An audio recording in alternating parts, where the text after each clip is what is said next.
mga idol, welcome back sa ating mini vlog. Ayan, mag-almusal tayo ngayon mga idol. Medyo wala tayong prutas ngayon kasi naubos na yung mga prutas. Ayan, mag-almusal tayo, tapos kakaiba yung ulam natin ngayon mga idol. Ganito lang talaga pag nasa bukid mga idol, talagang yung ulam natin, pang ano lang talaga, pang kabukiran lang din yung ulam natin. Pero ano mga idol, mga green, mga gulay pa rin mga idol. Saluyot pa rin. Dahil nga, maraming saluyot dito. Kaya, ang ulam natin ay laging saluyot. Ayan. Sobrang dumi. Sa ilalim ng laman yan mga idol. Tapos yung takip natin dito. Ayan. Tapos yung ulam natin ay ulo, natuyo. Saluyot tapos, wala na. Tay, wala nang ano mga idol. Wala nang sabaw. Kaya ano yun, kahit walang sabaw, okay lang yan. Noodles tapos saluyot. Tapos may malunggay pa. Kaso hindi na nakakita yung malunggay. Ano, yung saluyot mga idol. Pero mas maganda kasi mga idol yung ano, yung saluyot walang ano. Tawag ito. Yung saluyot walang, medyo nagustuhan ko yung saluyot na walang sabaw eh. Kasi ano, hindi siya malapot. Kasi pag ano mga idol, halimbawa pag may sabaw, malapot yung ano eh. Malapot yung sabaw ng saluyot eh.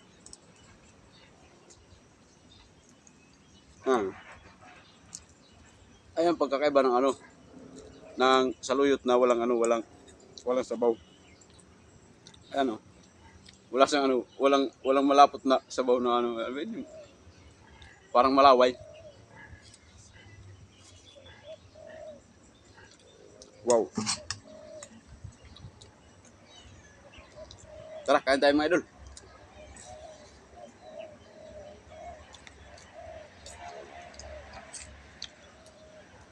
Simple lang mga idol, pero gaganahan tayo sa trabaho ngayon mga idol kasi nakapag-almusal tayo.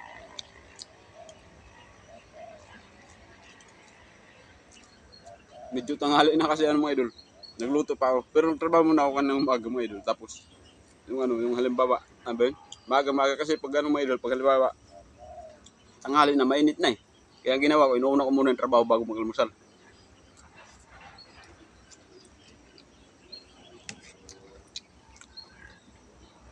Kain tayo.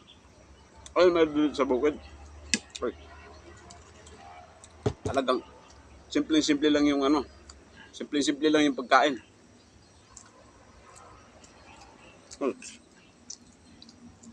Kahit simple lang mga idol, pero matibay.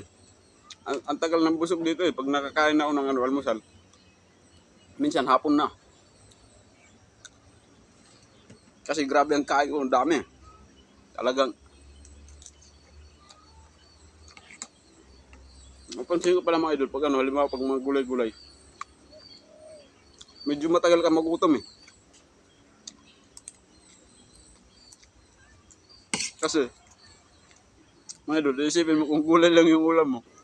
Ano eh, maisip mo, gulay na naman kakainin, di ibig sabihin, parang yung gutom mo, parang may extend eh. Joke lang mga idol. Pero kasi mga idol, kung masarap yung ulam mo, ano ka lagi, parang excited ka lagi kumain eh. Kaya, minsan pag masarap yung ulam, minsan 4 na beses pa sa isang araw nakakain eh. Ewan ko lang din sa inyo mga idol kung ano, kung sa inyo, kung sa akin lang ba. Sa akin kasi mga idol, minsan lang makatikim ng masarap na ulam, kaya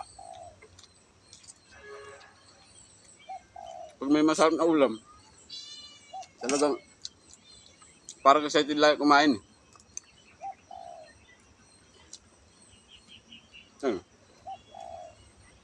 Medyo marami. Sige lang kasi ito mga idol, yung ano dito, yung gulay dito, yung saluyot, kahit papakin mo nung papakin, okay lang eh. Kasi napakadami.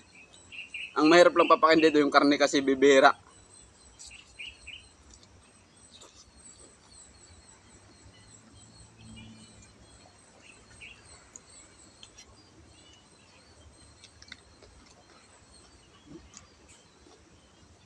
Parang na akong ano dito, parang na akong kambing dito eh.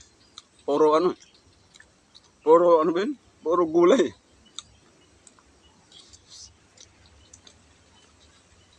Pero talagang, naano rin pala talaga mga idol. Halimbawa, kung may mga gulay-gulay, Maganda rin kasi ano, halimbawa pag walang-wala talaga, talagang maano talaga yung gulay. Nakakaano ba yun? Survival. Talagang, pero hindi lang survival talaga mga idol. Talagang ulam talaga. Kahit gulay lang, ano na lang ng sili, masarap na. Wala na sa lasa yung ano eh. Wala na sa palasan eh. Sa paanghangan na lang. O diba?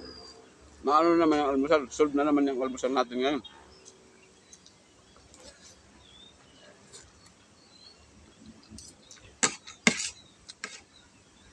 Ang mga idol kasi, medyo makulimlim. Parang hindi na yata makakapag-welding ngayon. Wala yata ang trabaho eh. Kasi ano, makulimlim eh. Kasi pag ganyan mga idol na makulimlim, hindi kami nagtatrabaho kasi ano, delikado kasi sa pag-welding. Alam niyo na maraming welder natin dyan. Na talagang pag ano, pag tag-ulan, hindi talaga nagwe-welding. O diba?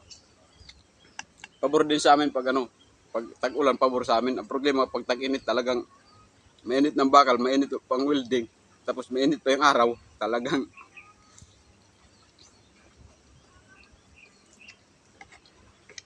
pag ganito, pahinga-pahinga lang.